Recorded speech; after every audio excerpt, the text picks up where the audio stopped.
त्यामुळे माझी विनंती आहे, तो एसपी जो वागलाय ना सभापती महोदय, पूर्ण एखाद्या घरगाड्यासारखा वागलाय. त्यामुळे आपण माझी विनंती आहे, त्याला तात्काळ निलंबित करा, बडतर्फ करा सेवेतनं. आज त्याची निवृत्त हायकोर्ट जज मार्फत त्याची चौकशी करा. हा अन्याय आम्ही सहन करणार नाही.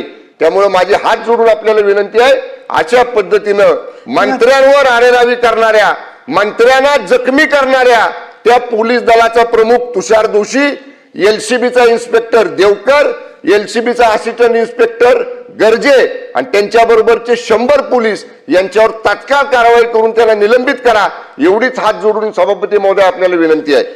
अतिशय गंभीर प्रकार आहे.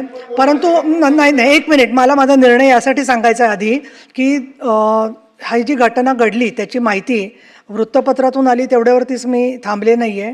तर आपलंही म्हणणं मी ऐकून घेतलेलं आहे. हेमंत पाटलांनी सांगितलं, तुम्ही स्वतः प्रत्यक्षदर्शीच नव्हे तर तुम्ही स्वतः साक्षीदार आहात. आणि माननीय उदय सामंत मंत्री महोदय दुसरे हजर आहेत, गणेश नाईक इथे उपस्थित आहेत. तर तुम्हाला याच्यावरती काही शासनाच्या वतीने निवेदन करायचं आहे का असं मी विचारते.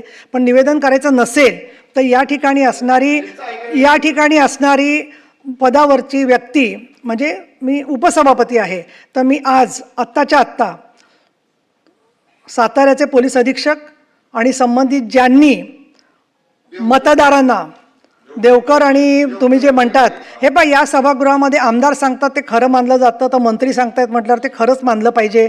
हा आत्तापर्यंतचा प्रघात आहे. एक. दुसरं, एवढी घटना घडल्यावर सरकारकडून कालच चौकशीचे आदेश जायला हवे होते, ते काही कारणाने गेलेले नाही आहेत. आज पहिला दिवस आहे सुट्टीनंतरचा. तर ताबडतोब साताऱ्याचे पोलीस अधीक्षक आणि संबंधित ज्यांनी लोकांना ढकलाढकली केली, जखमी केलेलं आहे आणि महत्त्वाचं म्हणजे मतदानाच्या प्रक्रियेपासून वंचित ठेवलेलं आहे, त्यांचं सरकारने निलंबन करावं असे मी निर्देश देत आहे.